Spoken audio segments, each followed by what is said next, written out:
찬양에 감사드립니다. 오늘 우리가 특별히 모셔서 말씀 전해주실 주인자 목사님은 우리 교회 협동 목사님이시고 평생을 이 현장 교회 사역에 헌신해 오신 현장 전문가이십니다. 우리 목사님 귀하게 모셨는데 나오실 때 우리 할렐루야 박수 치면서 환영하면서 맞이하겠습니다. 할렐루야. 할렐루야.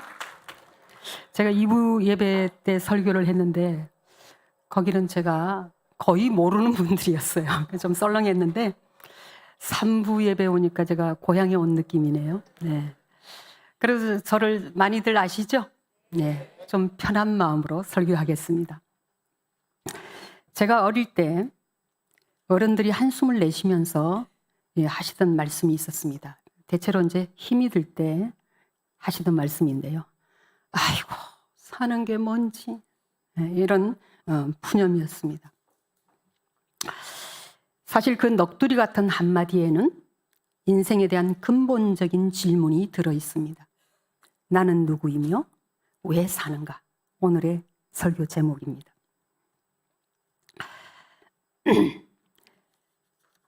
만약 우리가 죽어서 내가 누구이고 내가 무엇을 위해서 살았어야 했다는 것을 깨닫게 된다면 그거야말로 얼마나 기가 찰 노릇이겠습니까? 그래서 이 질문은 절대로 늦출 수 없는 질문입니다. 여러분은 자신이 누구이며 왜 사는지에 대해서 답을 얻으셨나요? 사실은 본인이 느끼든 느끼지 못하든 우리 모든 인간의 내면 속에는 바로 내가 누구이고 무엇을 해야 하는 사람인가에 대한 방황이 있다고 봅니다. 오늘 본문은 우리의 이 고민을 해결해 주는 귀한 말씀입니다. 하나님을 믿는 우리를 택하신 족속, 왕같은 제사장, 거룩한 나라, 그의 소유가 된 백성이라고 말합니다. 그리고 이 하나님의 백성인 우리가 해야 할 일은 이는 너희를 어두운 데서 불러내어 그의 기이한 빛에 들어가게 하시니에 아름다운 덕을 선포하게 하려 하심이라. 이 말씀을 종합하면 나는 하나님의 사람이고 나는 하나님께서 나를 사랑하셔서 구원해 주신 이 놀라운 은혜를 다른 사람에게 전달하는 일, 전도하는 일이 내 사명이다. 그런 이야기입니다. 오늘이 전도주일이라서 제가 전도에 대한 이야기를 하려고 합니다. 근데 참 걱정이 돼요. 어떤 사람이 어쩌다 교회를 갔더니 그날따라 하필이면 목사님이 11조 설교를 해가지고 시험에 빠졌다는 이야기를 들었습니다. 그런데 여러분이 어쩌다가 오늘 교회에 나왔는데 생전 알지도 못한 여자가 하나 나와가지고 전도에 대한 설교를 해서 여러분이 마음이 무겁고 혹시 시험에 들까 몹시 근심하면서 오늘 설교를 하고 있습니다. 그래서 저는 오늘 전도에 대한 여러 어려운 얘기 안 하고요. 그동안 제가 전도를 하면서 느꼈던 여러 이야기들, 그리고 전도에 대한 고민들, 그리고 어떻게 하면 이 전도에 대한 오해나 부담을 해결할 수 있을까 하는데 초점을 맞추어서 설교를 하도록 하겠습니다. 괜찮죠?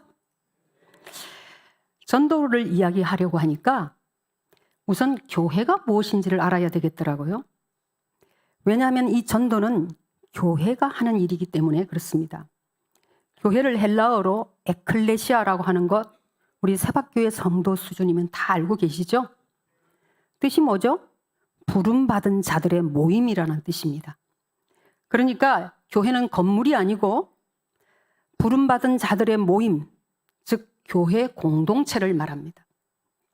그럼 이 교회를 누가 세웠나요? 한참 생각해야 되나요? 예수님이 세웠죠. 그런데 아직도 교회를 나가야 되니 말아야 되니 이거 논란하고 있으면 곤란합니다. 예수 믿는 사람이 예수님이 세운 교회를 논란할 게 뭐가 있어요? 반드시 나가야지. 그러면 이 교회를 우리 예수님이 왜 세우셨을까요? 교회가 모임이라고 했는데 모여서 뭘 하나요? 바로 그것을 우리가 교회의 5대 사명이라고 하는데, 다시 말해서 그리스도인이라면 이 5가지의 삶의 모습이 반드시 나타나게 되어 있습니다. 어떤 모습일까요? 첫째로 예배 드립니다. 예배 드리지 않는 교인을 생각할 수 있으며 예배 드리지 않는 교회를 생각할 수 있겠습니까? 예배학에서 예배를 어떻게 정의하냐 하면은 하나님의 창조의 은총과 그리스도 예수를 통하여 주신 구원의 은총을 깨닫고 감격하여 드리는 응답의 행위라고 말합니다. 다시 말해서 우리 예배는 우리를 창조하신 하나님, 우리를 구원하신 예수 그리스도에 대한 놀라운 은혜에 대한 감격으로 이 시간을 보내야 된다, 그 말입니다. 그리고 이 예배는 혼자 드리는 예배를 말하는 게 아니고요, 함께 드리는 공예배를 이야기합니다. 그런데 예배를 드리니만이 그렇게 하면 안 되겠죠? 두 번째로 교육입니다. 제가 어려운 얘기 안 합니다. 디닥테라고 하는데요. 그런 건 새겨드릴 필요 없고, 인간이 인간다운 것은 교육을 받기 때문입니다. 더구나 이 성경 진리를 전수하는 일에 있어서 교육이 없어서 되겠어요? 예수님도 제자들에게 복음을 전파하라고 하고 가르쳐 지키게 하라고 말씀하셨습니다. 그러나 많은 사람들이 나는 예배만 드리겠다. 오늘날 그리스도인 중에 이런 사람 참 많습니다. 성경 공부나 기타, 뭐 교회에서 이렇게 저렇게 요구하지 마세요. 막 화를 냅니다. 여러분, 이런 사람은 아직도 교회가 무엇인지 이해가 부족한 겁니다. 셋째로 교회는 교제를 합니다. 이것은 단순한 사귐을 얘기하는 것이 아니라 성령 안에서의 연합을 이야기합니다. 히브리서 10장 24절입니다. 서로 돌아보아 사랑과 선행을 격려하며, 여기 서로라는 단어가 매우 중요한 단어입니다. 여러분, 서로 사랑하려면 서로 만나야 하잖아요. 그런데 교인들 중에는 난 사람이 싫다, 예배만 드리겠다, 이런 분이 있어요. 그런 분은 천국을 갈 필요가 있을까요? 왜냐하면 천국은 서로 사랑하는 사람들이 모여서 사는 나라거든요. 그런 사람은 천국이 엄청 스트레스가 될 것 같아요. 사랑도 훈련이 필요합니다. 어디나 내 마음에 안 드는 사람 다 있어요. 내 스타일 아닌 사람들. 그런데 이 사람들을 성령의 능력으로 사랑해내는 훈련이 이 땅 위에서 되어야 합니다. 교회는 서로의 네 번째로 이 봉사인데요, 이 서로 돌아보고 서로 돕는 것을 말합니다. 구제나 섬김을 이야기하는데요, 우리가 그래서 헌금도 하는 겁니다. 사실 제가 사회복지를 전공했는데 사회복지의 기초가 교회에 있습니다. 영국에 우리로 말하면 여성교회 회원들이 그 주변에 빈민가들을 방문하는 이런 활동들이 영국의 COS가 그 전신이 되는 거고, 영국의 사회복지를 시작한 겁니다. 마찬가지입니다. 우리 한국에도 처음에 우리가 얼마나 교회가 많은 봉사를, 이 사회봉사를 했습니까? 그런데 여러분, 이 봉사를 하려면요, 이 필요한 사람들에게 뭘 주는 건데, 물질적인 필요가 있는 사람도 있지만 요즘은 그렇게 물질적으로 많이 필요한 사람이 좀 적죠. 국가가 다 하고요. 그런데 영적인 필요를 느끼는 사람은 부지기수입니다. 그런데 한번 생각해 보십시다. 우리가 봉사하고 도우려면은 내가 가진 게 있어야 돕지 않겠어요? 쌀독에서 인심 난다고? 여러분이 가지고 있는 자산이 있어야 돼요. 그래서 성경은 열심히 다른 사람을 위해서 돕기 위해서 일하라고 말합니다. 그 다음에 우리가 영적으로 돕기 위해서는 뭐가 필요할까요? 영적인 지식이 있어야죠. 그러니까는 교육 안 받겠다 이러시면 곤란합니다. 이 교회의 이런 5대 사명은 따로따로가 아니에요. 서로 연결되어 있습니다. 그래서 우리가 배워야 하고요, 서로 사귐을 가지면서 함께 봉사하는 겁니다. 그 다음에 다섯 번째로 오늘의 주제, 전도입니다. 영혼 구원에 대한 이 선교 사업을 이야기하는 거죠. 이 전도는요, 우리 교회 공동체와 우리 개인이 반드시 해야 할 일입니다. 이 교회의 이 5대 사명 중에 하나도 뭐 귀하지 않은 건 없어요. 그런데 교회가 전도하지 않는다고 한번 생각해 보십시다. 그러면 다 모임으로 끝나는 거예요. 자칫하면 개모임 됩니다. 그래서 우리는 절대로 이런 말을 하면 안 돼요. 나는 그냥 조용히 교회만 다니겠다. 저는 그런 사람을 귀신신앙이라 말합니다. 샥 왔다가 샥 빠져나가는 거. 여러분, 그런 생각은 성경적이지 않습니다. 오늘 본문에도 우리를 택하신 족속, 왕같은 제사장들, 거룩한 나라 소유된 백성이라고 말하잖아요. 이것은 다 복수예요. 이건 공동체성을 이야기하는 겁니다. 여러분, 그래서 우리 예수님이 전도도 함께 하도록 하셨습니다. 들을수록 마음이 무거우신가요? 그러나 알아야 합니다. 지금부터 전도가 무엇인지 말씀드리겠습니다. 첫째로 전도는 하나님 사랑, 이웃 사랑입니다. 제가 오늘 처음 나오신 분들이 신경이 쓰여서 복음의 기초를 좀 말씀을 드리겠습니다. 우리 인간 존재는 세상 사람들이 말하는 원숭이가 변해가지고 막 진화해가지고 우리가 된 게 아니고요. 처음부터 하나님께서 계획하셔서 우리를 지으셨는데 어떻게 지으셨느냐? 사랑이신 하나님이 당신의 형상대로 빚어서 우리를 만드셨다고 합니다. 이 얘기는 하나님과 우리가 소통할 수 있는 존재이고 우리가 하나님을 사랑할 수 있는 인격적인 존재라는 이야기입니다.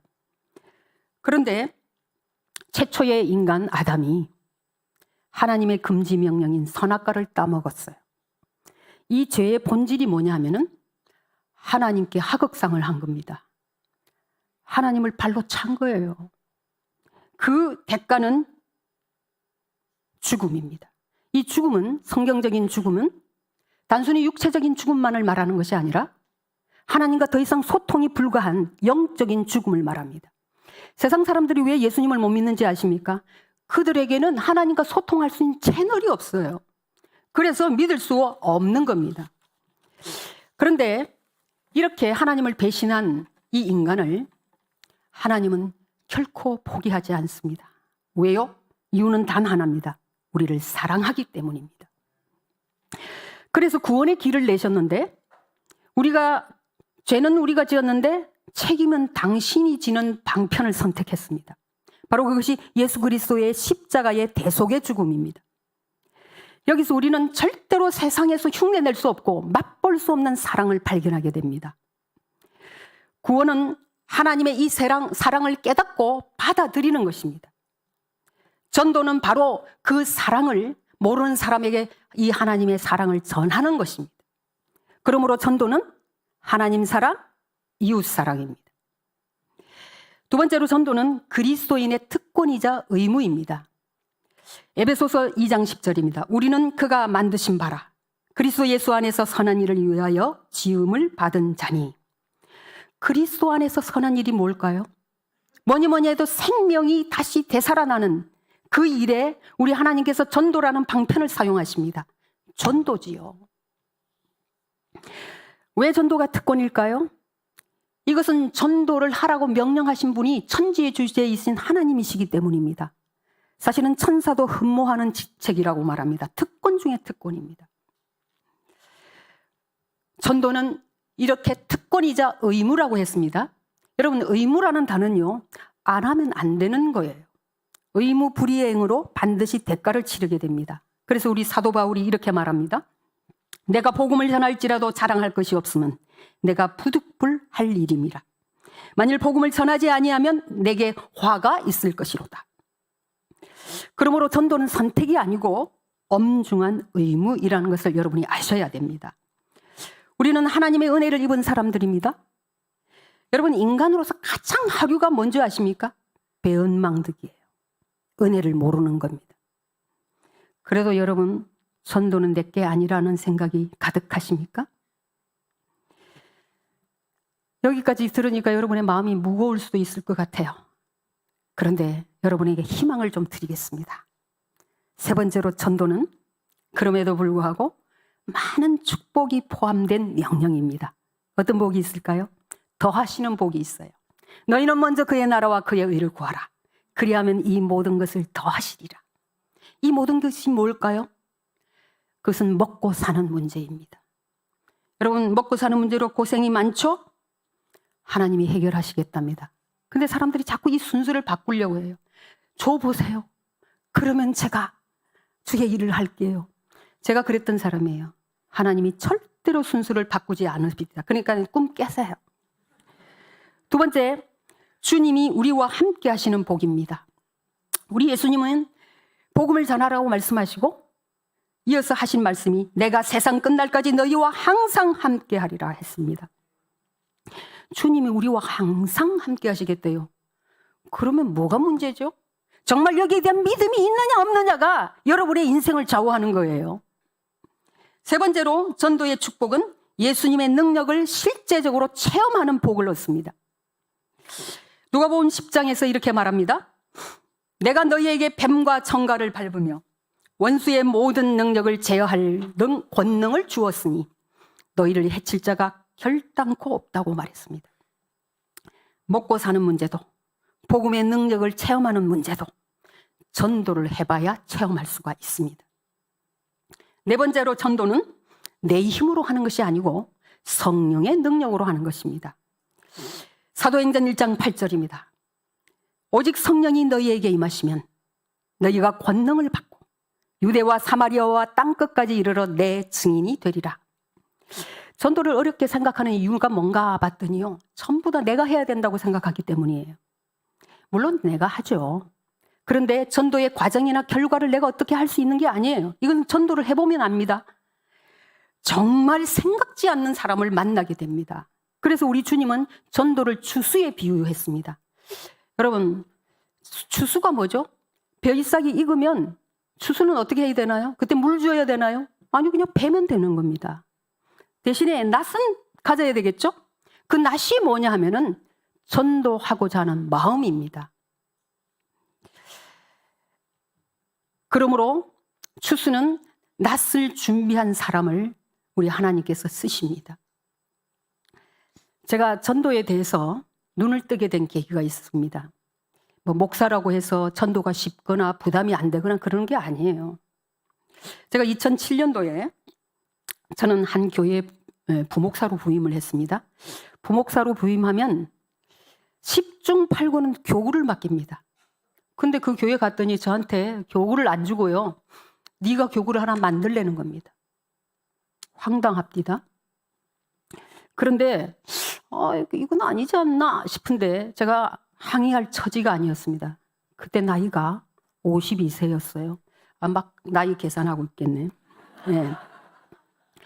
이 한국 교회의 현실에서요, 52살 먹은 여자 목사는 갈 데가 참 없습니다. 그래서 제가 찍소리 못하고 그냥 거기 있었습니다. 근데 마음속으로 불편한 거예요. 내가 늙었다고 홀대하는 거 아니야? 막 이런 생각을 하니까 굉장히 마음이 힘들었습니다. 그럴 때는 어떻게 해야 되나요? 우리 주님께 하소해야 됩니다.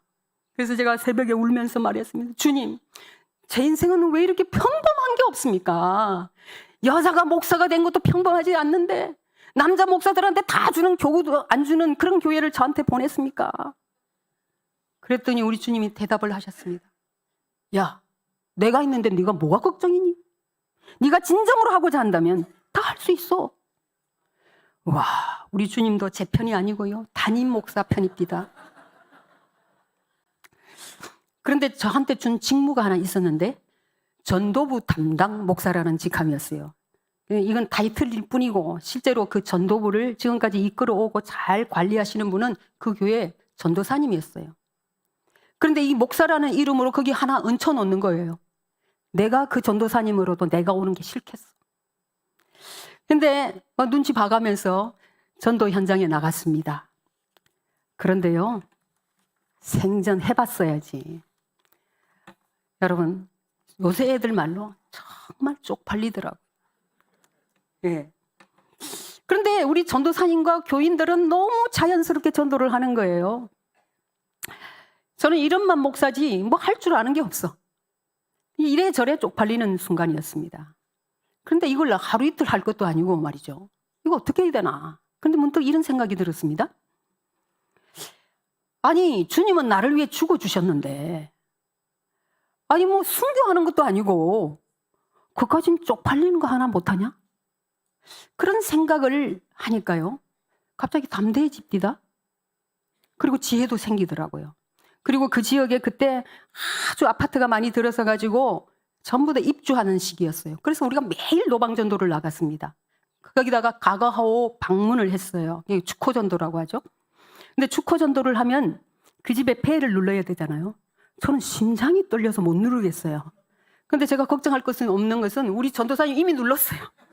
더 놀라운 거는 아니 그 주인이 나와가지고 우리를 야단치는 게 아니고 들어오래요. 그래서 우리가 전도 용품을 드리면서 우리 교회도 소개를 하고 복음을 전했습니다. 그런데 참 신기하게요. 들어가는 거는 우리 전도사님이 들어가는데 마감은 제가 하는 거예요. 그래서 우리를 환상의 콤비라 스스로 그렇게 불렀습니다. 그래서 어떻게 됐을까요? 저는 전도에 대한 이야기를 하면 몇 박 며칠을 해야 돼요. 근데 오늘 집에 못 가니까 결론만 말하면 제가 만 2년 있었는데 교구 하나 창설하고 나왔습니다. 물론 제가 다 한 건 아니고요. 그 유명하신 우리 엄기성 전도사님, 우리 전도부들 그런 사람들의 많은 노력이 있었죠. 그때 제가 느낀 게 있습니다. 전도는 방법이 아니고 순종이다 하는 말씀이에요. 전도의 은사가 없느니 방법을 모르느니 그 다 핑계예요. 그냥 순종하면요 방법도 나오게 돼 있어요. 저는 2023년에 림프암 말기 판정을 받고 항암을 했습니다. 저희가 돌봐줄 사람이 없어서 요양원에 입원을 했습니다. 그때 제가 그곳에서 많은 암 환자들을 만났는데요. 제 속에 정말 전도의 야성이 있다는 것을 깨달았어요. 그것이 바로 그 빛과 소금교회에서 익힌 그 전도의 야성이더라고요. 그때는 그 목사님이 엄청 원망스러웠는데 정말 지금 생각하니까 너무 고마우신 분이에요. 저로 하여금 정말 이 전도의 야성을 기르게 한 교회입니다.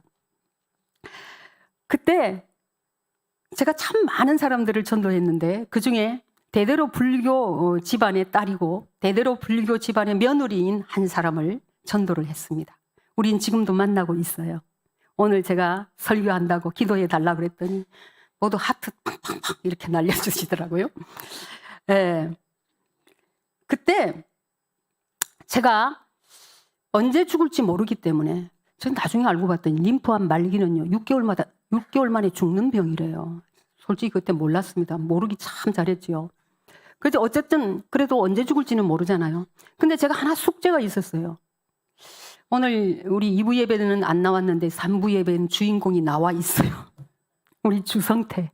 그때 당시에 이 세박교회 등록도 안 하고 세례도 안 받은 아주 잘생긴 한 남성이 왔다 갔다 했을 거예요. 저는 제가 죽고 나면 저 아이의 미래가 어떻게 될까? 신앙이 꽉 잡혀야 되는데 이 공동체 안에서 잡혀야 되는 거거든요. 그래서 나는 저 아이를 이 세박 공동체 안에 묶어주고 죽어야 되겠다 싶어서 기를 쓰고 제가 외출증을 꺼내서 주일날 여기에 예배드리러 나왔습니다. 그때 저를 본 사람들 계시죠? 제가 1시간 예배를 견딜 힘이 없어서 결국은 우리 주성태한테 쓰러져 가지고 거의 기절하다시피 그렇게 예배를 마쳤습니다. 제가 예배 한 번 드리고 가면 사흘을 꼼짝도 못하고 누워 있었어요. 그럼에도 불구하고 제가 왜 왔느냐? 참, 이 누나의 사랑을 저 동생이 알려나 모르겠네. 여러분 아무튼 그랬던 제가 이렇게 살아서 여러분 앞에 심지어 설교를 하고 있네요. 저는 요즘 하나님께서 저를 왜 살려주셨을까? 아니 남은 여생을 어떻게 선용할 수 있을까를 생각합니다. 어느 정도 체력을 회복하고 나서 우리 세박교회에 노방전도팀이 있다는 것을 알게 되었습니다. 그래서 제가 참여했고요. 없으면 제가 장사를 하려고 그랬습니다. 제가 죽음을 경험하고 나니까요. 마음이 급해졌습니다. 내가 만약 지금 주님 앞에 간다면 제일 아쉬운 게 뭘까? 정말로 어떻게 주님을 배울 면목이 있을까? 그 생각했더니 복음 전도가 답이었습니다. 전도에는 여러 방법이 있습니다. 여러분이 제일 신뢰하고 좋아하는 거 뭐죠? 관계 전도입니다. 가족이나 이웃이나 친구나 아는 사람들을 관계를 통해서 복음을 전하고 교회로 인도하는 그런 전도지요. 그런데 여러분, 관계 전도가 쉽던가요? 아직도 안 나오는 가족이 있잖아요. 이웃 전도는 쉬운가요? 저는 솔직히 우리 앞집에 누가 사는지 모릅니다. 만날 수가 없어요. 심지어 노방전도에서 만난 사람이 우리 빌라의 403호 아줌마들하니까요. 요즘 매체를 통해서 전도할 수 있어요. 그건 기술이 필요해서 아무나 할 수 있는 게 아니에요. 그나마 손쉽게 하는 것이 노방전도예요. 근데 노방전도에 대해서 많은 부정적인 의견이 있습니다. 뭐 성과가 있네 없네, 뭐 다른 사람들에게, 안 믿는 사람에게 오히려 부정적인 영향을 끼치네 마네, 그리고 뭐 전도지가 낭비되잖아, 뭐 이런 이야기 일부는 맞는 얘기예요. 그래서 우리가 전도를 좀 더 연구하고 교육해야 될 필요가 있다고 생각합니다. 그런데 여러분한테 물어봅시다. 우리 예수님이 노방전도 하셨습니까? 관계전도 하셨습니까? 둘 다 했죠. 우리 예수님의 가족이 제일 늦게 믿었습니다. 예수님의 고향 사람들이 제일 안 믿었어요. 그래서 우리 예수님도 거기에서 제일 기적을 덜 행했다, 그렇게 말씀하십니다. 여러분, 우리 인생에서 꼭 기억해야 될 중요한 원칙이 있습니다. 그는 인생의 법칙이라고 할 수 있습니다. 심은 대로 거둔다 하는 법칙입니다. 여러분, 종은 주인에게 반드시 돌려드려야 할 열매를 맺어야 합니다. 여러분, 무엇을 심고 무엇을 거두시겠습니까? 여러분의 인생 끝에 어떤 풍성한 열매를 맺으시겠습니까? 바로 그것은 복음을 심고 생명을 거두는 것입니다. 그런데 이런 설교 백날 해봐야 아무 소용이 없다는 걸 저도 압니다. 괜히 저만 입만 아프고 듣는 여러분만 피곤합니다. 그래서 저는 오늘 좀 더 실질적이고 현실적인 답을 드리려고 합니다. 잘 들어보세요. 여러분이 할 수 있는 전도를 위한 솔루션 첫 번째, 기도하는 거예요. 아니, 전도는 못해도 기도는 할 수 있잖아요. 답이 없네.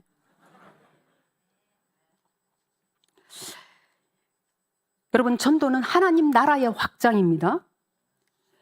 이 하나님의 나라의 확장은요, 이 지역과 개인의 마음을 점령하고 있는 귀신이 쫓겨나는 일이에요. 그런데 이 귀신은 기도 외에는 나가지 않는다고 합니다. 그래서 우리가 기도가 필요합니다. 우리가 이 노방전도를 하는데요, 토요일 날 10시 반에서 12시 반 2시간 어린이 대원 후문에서 우리가 합니다. 그때 그 시간을 기억하고 여러분은 집에서라도 기도해 주시는 겁니다. 그러면 여러분은 노방전도에 동참하는 일이 됩니다. 둘째로, 평소에 누구에게나 좀 친절하세요. 특히 교회 새가족들에게 좀 친절하세요. 제가 얼마 전에 아차산을 갔어요. 저는 어딜 가면 그냥 사람 만나면 전도할 생각밖에 없어요. 그래서 어떤 아줌마를 만났는데 교회 다니냐고 물었더니 자기가 어릴 때 크리스마스 때 이런 때 뭐 과자 주니까 몇 번 나갔대요.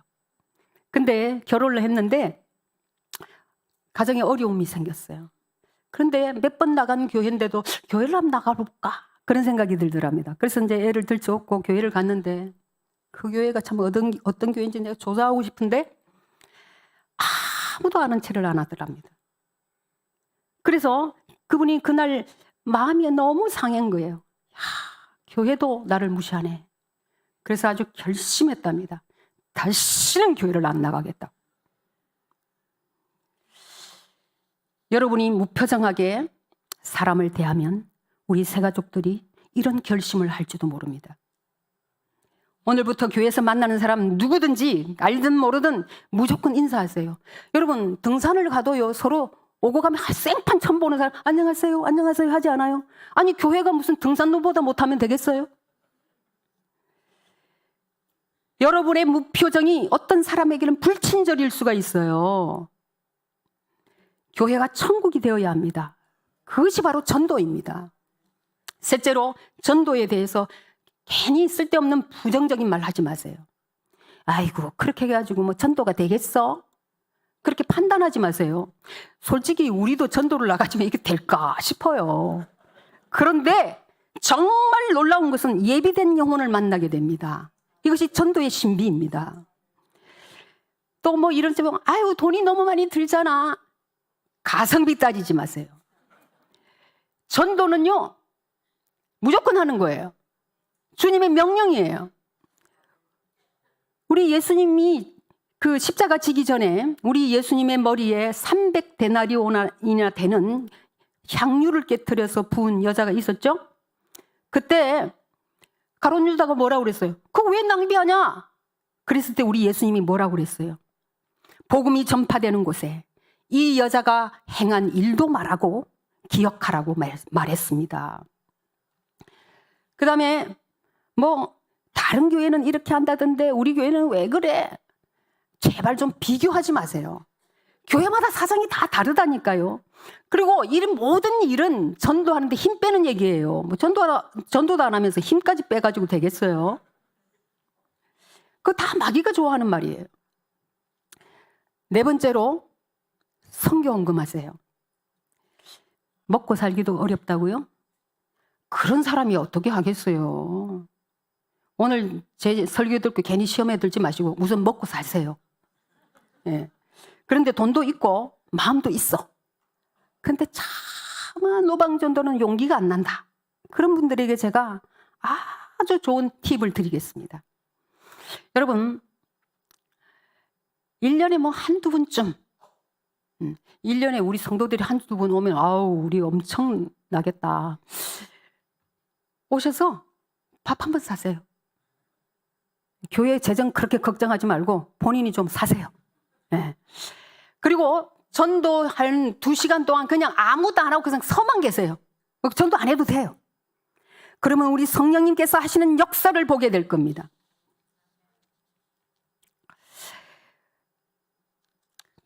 그 다음에 우리 이 빛과 소금으로 사는 생활 전도입니다. 우리가 똑바로 살아야 됩니다. 관계 전도가 최고라면서요? 여러분 관계 잘 맺으시나요? 사람을 함부로 대하면 안 됩니다. 내 몸과 같이 사랑하라고 하셨잖아요. 그랬더니 사랑은 어떻게 하냐고 묻더라고요. 고린도전서 13장을 보세요. 사랑은 오래 참고 사랑은 온유하며 무례히 행치 아니하며 자기 유익을 구하지 아니하며. 이거 다 성품에 관한 얘기죠. 정말 진짜 그렇게 한번 사람을 대하시고 한번 살아보세요. 전도가 안 될래야 안 될 수가 없다니까요. 전도를 하다 보면 이게 교인들한테 돈 떼었다는 사람이 왜 이렇게 많은지. 그래서 뭐 교회를 안 나오겠답니다. 여러분 우리가 잘못 살면요. 전도를 가로막는 일이 됩니다. 저는 오늘 처음 오신 분들이 괜히 마음에 지금 걸려요. 그리고 또 교회에 대해서 시험에 들은 분들이 계시다면, 그래서 뭐 조만간 교회를 옮길 생각을 가지고 계시다면 지금부터 제 얘기를 잘 들어주시면 고맙겠습니다. 제가 전에 시무했던 교회에 있었던 일인데요. 우리 교구의 성도는 아니었어요. 초신자인데 남편이 39세밖에 안 됐는데 암에 걸렸어요. 그래서 이 초신자가 자기 남편한테 기도라도 받게 하고 싶어서, 그래서 남편한테 우리 목사님을 초청하자 그랬더니 절대로 완강하게 거절을 하더랍니다. 그 이유가 뭔가 알아봤더니 교회를 다닌 적이 있었대요. 근데 교회에서 상처를 받아서 다시는 교회를 안 나가겠다고 이분도 작정을 한 거예요. 그래서 교구 목사도 신방을 못했어요. 그런데 마지막 날 이 세브란스에서 마지막을 보냈는데 그날이 수요일인데 수요 예배가 얼마 남지 않았는데 그 성도가 전화가 온 거예요. 목사님, 우리 남편이 오늘 마지막일 것 같아요. 오셔서 기도 한번 해주시면 안 되겠어요? 근데 잠시 고민이 됐습니다. 이게 교구가 아니잖아요. 목사들끼리도 막 행정이 있는 건데 그런 문제도 하나 있고 수요 예배가 얼마 안 남았어요. 근데 갑자기 주인자 목사가 사라졌다 그러면 제가 거기에 수석 목사인데 없어 봐요. 이게 되는 일이 아니에요. 그래서 잠깐 고민하는데 하나님께서 빨리 가라는 거예요. 그래서 그냥 냅다 갔습니다. 제가 병실에 들어갔더니 얼마나 신음을 하고 있는지요. 정말 암에 걸리면 안 됩니다. 근데 그렇게 막 신음하고 있는 사람에게 제가 무슨 말을 할 수 있겠냐 이 말입니다. 그래서 하나님 통증을 멈춰주세요. 그래서 스르륵 잠이 들어요. 하나님 예배 드리러 가야 되는데 깨워주세요. 그랬더니 일어났어요. 근데 신음소리가 아주 많이 줄었어요. 그래서 제가 아주 그냥 다이렉트로 얘기했습니다. 교회에서 상처받았다는 얘기 들었습니다. 근데 이건 제가 준비한 멘트가 아닌데, 근데 예수님한테 상처받은 적이 있습니까? 그랬더니 없대요. 그래서 긴 말 안 하겠습니다. 교회를 다녔다니까 예수님이 십자가 지신 거는 아시죠? 그 십자가가 당신의 죄를 대신해서 지신 십자가입니다. 지금도 예수님은 당신을 사랑하시고 천국에 오기를 기다리고 있습니다. 그 예수님을 믿고 입으로 시인하면 구원을 얻습니다. 그 예수님을 영접하시겠습니까? 놀랍게 아멘 했습니다. 제가요, 그 손을 잡고 기도를 하는데 얼마나 눈물이 나든지요. 제가 예배 시간 때문에 오래 있지 못하고 나오면서 저도 모르게 그 남의 남편을 향해서 사랑합니다, 사랑합니다 막 그러면서 나왔습니다. 아직도 스캔들은 안 되고 있어요. 네. 수요 예배를 마치니까 전화가 왔어요. 목사님, 우리 남편 방금 갔습니다. 여러분, 제가 그 시간에 달려가지 않았다면 어떻게 되었을까요? 얼마 전에 설교를 위해서 그 부인과 통화를 했습니다. 이 부인이 그때 자기 남편이 예수님을 영접하지 않고 갔다면 자기가 지금 사는 게 굉장히 마음이 힘들 것 같다는 거예요. 그래서 뭐 저한테 감사하다는 얘기를 했습니다. 근데 이번에 제가 다시 알게 된 게 저는 막 울고 막 급해서 막 사랑합니다 그러고 나왔는데 그분도 저한테 이렇게 말했대요. 목사님, 저도 사랑합니다라고 했대요. 여러분, 목사의 방문을 거절했던 그 사람이 목사를 사랑한다고 말했습니다. 왜일까요? 믿고 보니 다 사랑해야 될 사람이었어요. 저는 그래서 시험에 드신 분들 시험을 극복하셔야 됩니다. 이분 구원 받았지만요, 정말 아쉽잖아요.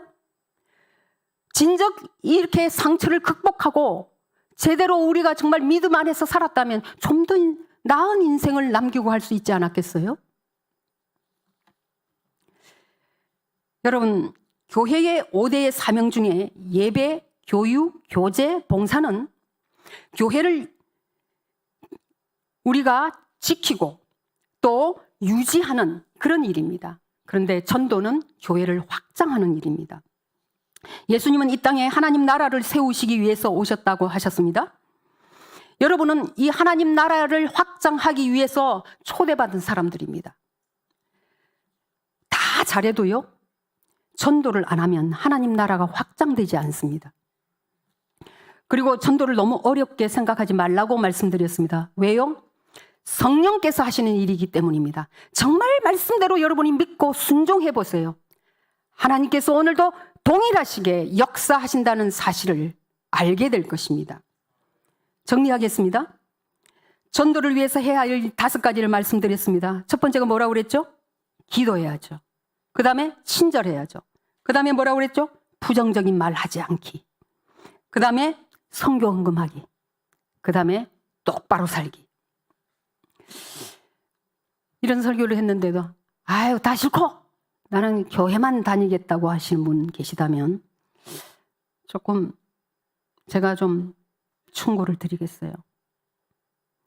조금 위험합니다. 그 사람을 정말 정확하게 성령의 사람이라고 말할 수 있을까? 제 말이 아니고요. 로마서 8장 9절입니다. 누구든지 그리스도의 영이 없으면 그리스도의 사람이 아니니라. 그리스도의 영이 없으면, 그리스도의 사람이 아니면 이거 구원받은 겁니까? 아직도 증거가 더 필요하나요?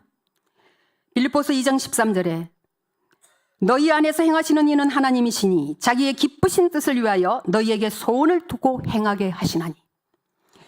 성령의 사람에게서는 하나님의 기쁘신 뜻, 그게 없을 수가 없어요. 우리 주님이 마지막으로 부탁하신 일, 이 전교하는 일이 어떻게 소원이 되지 않을 수가 있겠냐 이 말입니다. 여러분이 입으로 말하든지 삶으로 말하든지 반드시 전도는 실천하게 되어 있습니다.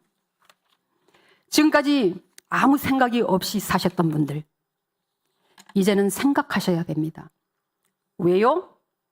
결산할 날이 다가오고 있기 때문입니다. 그것이 여러분의 미래입니다.